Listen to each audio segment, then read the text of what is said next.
Hello again. Do without wilt shall be the whole of the law. I'm Lexi Eve, and I'm back into Liber ABA Magic Book 4. So we're still on part 2, but we're almost done. Today's going to be chapter 14, The Bell. So this chapter of Book 4 is relatively short, but I'm expanding on just the bell. I will cover that magic weapon, as well as the idea of sound and vibration in magic. So let's begin with sound. This ranges from music, knocks with a fist, staff, wand, or dagger, bell strikes, intoning divine names, and even spoken word. Sound is so very important when it comes to magic, and not just for conveying ideas amongst ourselves and the spirits, but also because of its power for changing the environment. There's a verse by Eminem that I really love, quote, "These songs can make you cry, take you by surprise, and at the same time make you dry your eyes," end quote. Have you ever walked into a room in the middle of a very emotional discussion? You walk in having absolutely no idea what was transpiring, and you freeze because the very air itself feels so thick you could cut it with a knife. It could be said that this is because of a hormonal response due to emotions of the people there, but it was through their words and the discussion that the emotions were raised. So I think of it like this. The flaps of meat in our throats, which change width, thereby constricting the flow of air and changing the vibratory pitch, create sounds that we have made labels, and these are what's responsible for raising emotions. So it's all sound, vibrations in the air that strike our eardrums, affecting the nerves therein. Those nerves transmit frequencies to the brain, and from there we imagine images to accompany the labels and feelings to correspond. Music, songs can totally change your mood. There are sounds that cause happiness, melancholia, anger, etc.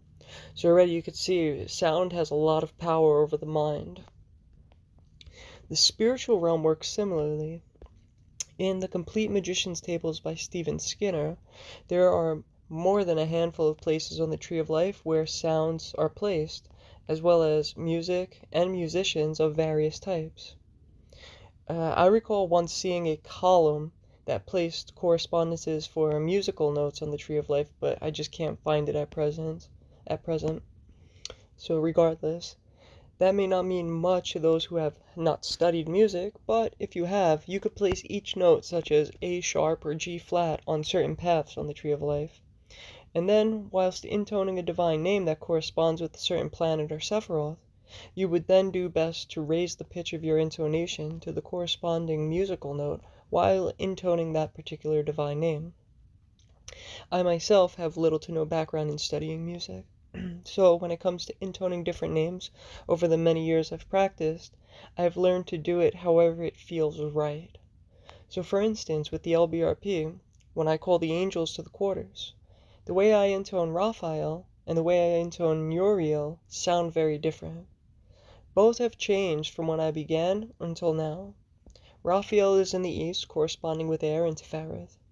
There is a particular masculinity to this angel, thus, and those corresponding directions in the element. Thus, the sound of my intonation reflects that masculinity. I've done other rituals where I had to invoke the archangels individually while working under my teacher. As a result, I had an experience out in the world when confronting someone I knew that hated that I had transitioned. While in that confrontation, Uriel appeared to me physically and was manifest as a woman with dark curly hair, olive skin, and earthy colored clothes. I got to hear her voice and feel her presence in a unique way from the other angels. And as a result, when I intone her name in the north for the LBRP, my voice reflects that experience and many others. And it is much gentler than when I intone Raphael, but it has an underlying feminine fierceness, as that of a queen making a verbal precedent might have a very strong but feminine fierceness. So also, if you play music during ceremonial magic, it greatly affects all present and the environment, as I said. If you carefully take into account the notes and their correspondences, You can actually affect the entities invoked or evoked. Some entities, depending upon their nature, will find certain sounds pleasing and other sounds offensive. Much like you would think the sense of incense. Music affects the astral realm and all of the entities there. The vibrations affect not only the physical world, but all of the sublime depths past the world of the flesh. And I'll speak more about that and its specifics momentarily. But first, let's go back, all the way back, so far back that we could look at the book of Genesis for this next point. Quote, "And God said, let there be light, and there was light." End quote. If we put this quote from the Bible in scientific terms, the Big Bang was sound. Even Tolkien, from The Lord of the Rings, with his Silmarillion, picked up on this notion. In a way, if you've ever read that book, the Valar at the very beginning of creation play music, and their symphony caused the stars and planets and lands and waters to form in a vast cacophony of creation. In Hindu cosmology,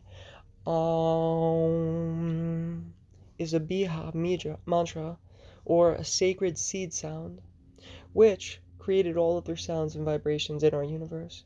Aum was the original vibration that rippled through pure enlightened awareness, creating the complicated and intricate patterns of our individual consciousness. It comes back to vibrations. Have you ever heard demons being called, quote, low vibrational entities, end quote, or angels, quote, high vibrational? When we reach enlightened states of altered consciousness, there actually is an aspect of the internal subtle vibrations that occurs and speeds up. When I was experimenting with ketamine years ago, I found spirituality unintentionally through it. Being a dissociative drug, ketamine allows one to experience out-of-body experiences very easily, allowing your spirit to break free from the constraints of the conscious mind, even allowing astral sight to become predominant whilst under the influence. After many deep spiritual experiences from using ketamine, I noticed that while in a K-hole and having one spiritual experience in particular, my body began vibrating. And from that point on, I paid attention, because if I was feeling that vibration, I knew I might be getting to the next level or a deeper level of understanding self or the universe or something. Something strange and out of the ordinary was happening from this altered state of conscious, and I was able to see it more clearly once I paid attention that my body was vibrating so. So there is a definite correspondence between the highest realms of human experience and vibration. And so then the universe must work likewise, because as above, so below, as within, so without, as the universe, so the soul. I was going to quote Liber ABA section 3, the practice of intoning divine names, but you should read section 3, you should read Liber ABA yourself. So I'm just going to paraphrase it. You could read that after this video. So for section 3 of Liber ABA, you are visualizing the divine name written in your mind, coming into union with it. Then, after taking a breath with you and your lungs being full, you're letting out that air by intoning that divine name in the sign of the enterer, which is you step forward, you throw your arms forward, and you take one step forward. While you're doing this, this sound should shake you utterly and should have the power and authority to change your physical and spiritual environment. To intone, it feels right to me when I use my vocal cords to bring the vibration down as low through my body as I can, like intoning first with my lungs, then my belly, my bowels, vibrating all the way down so I could feel it through my legs. The signs of the enterer and the signs of silence are mentioned in that portion of Liber ABA, and I want to give a explanation. They require explanation to do them correctly, but I promise I will make a short video in the future explaining them. That might even be the very next video. So from here, we're going to get into the weapon, the bell, based on the chapter. So let's quote, "This bell summons and alarms, and it is also the bell which sounds at the elevation of the host. It is thus also the astral bell of the magician," end quote. Then right there's a footnote that says, quote, "During certain meditation practices, the student hears a bell resound in the depths of his being, It is not subjective, for it is sometimes heard by other people. Some magicians are able to call the attention of those with whom they wish to communicate at a distance by its means, or so it is said." End quote. This little footnote, just in passing, makes me think about when your ears ring and it's thought that somebody is speaking about you. I personally believe that very well may be the case for those with a high level of intuition and spiritual awareness. For others, mere coincidence or just something happening within your body. Again, another quote from this chapter: "The bell of which we speak is a disc of some 2 inches in diameter, very slightly bent into a shape not unlike that of a cymbal.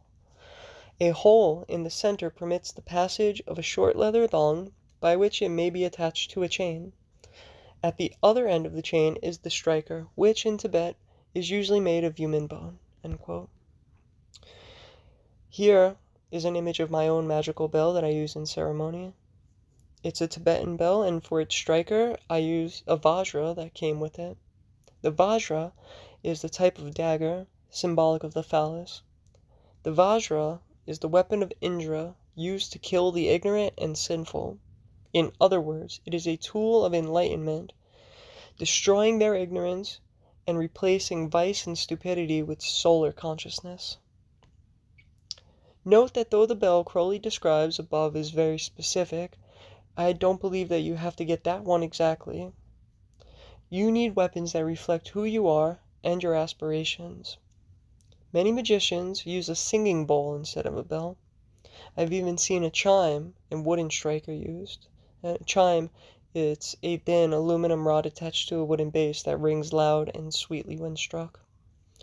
The use of the bell is ultimately about the sound produced anyway, so you need to find one that reflects you. If it has designs on it, I'll talk about materials right now, but yeah, what type of bell, whatever you're using to make that sound, whether it's a singing bowl or a very designed or very simple bell, that's really personal up to you, and you should think about and consider why a particular type of one calls to you. As with most magical weapons, the medium used to craft it is important. Mine is brass, for Venus, as using it is an act of will, thus an act of love.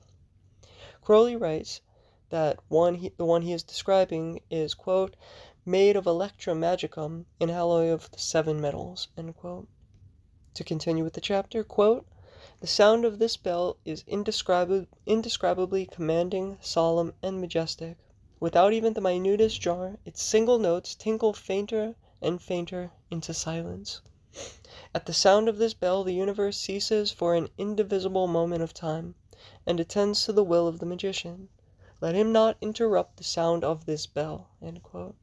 Yes, when you strike the bell, it lets out a long sound that stills the environment, brings all energy to a standstill, and all present, physical and spiritual, to attention. The strike of the bell actually clears the space, almost as effectively as a banishing, especially because the sound pierces the depths of existence with ease. When using it, after it is struck, the bell should be allowed to ring, vibrating unhindered, until at least, as long as it takes, it's come back to a stillness and silence envelops the temple. When using the bell or knocks in a battery of strikes, the number of batteries matters greatly. For this, you must know numerology, at least the basic numbers. I would suggest 0 through 11, have those memorized, so that you can summon the correct energy through the use of this weapon. In thelemic magic, a battery of 353 is very common, for it adds up to 11. And the number, 11 is the number of magic in Thelema, and it's also the number of Nuit and Hadith.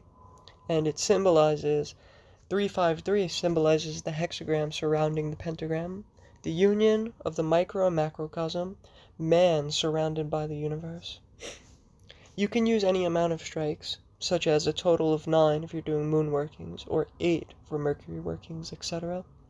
And you may break up the battery into portions, if the portions make sense symbolically, or else just do one single battery of however many strikes. I remember reading Crowley writing somewhere that you should not break down your strikes into a battery of 2, or your battery into a count of 2 strikes, for 2 is the number of duality and defeats the purpose of union and cleanliness. that the bell represents. But I was thinking after that you can justify 2 strikes for 0 equals 2. So just consider carefully, as you always should, whenever you're doing magic. All of these little particulars on a very symbolic level matter greatly.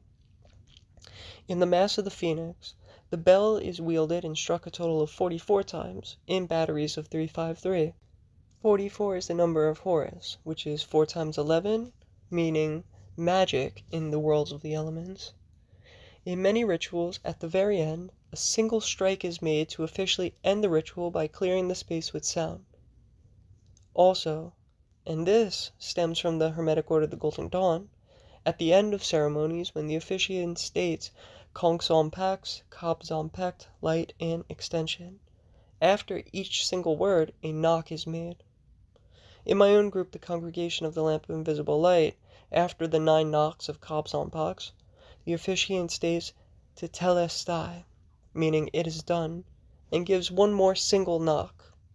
Whether that single knock is meant to be thought of as its own, apart from the previous 9, or added to the 9 making 10, which is the number of completion, I do not know, but it does effectively end the ceremony properly. That I could say for sure.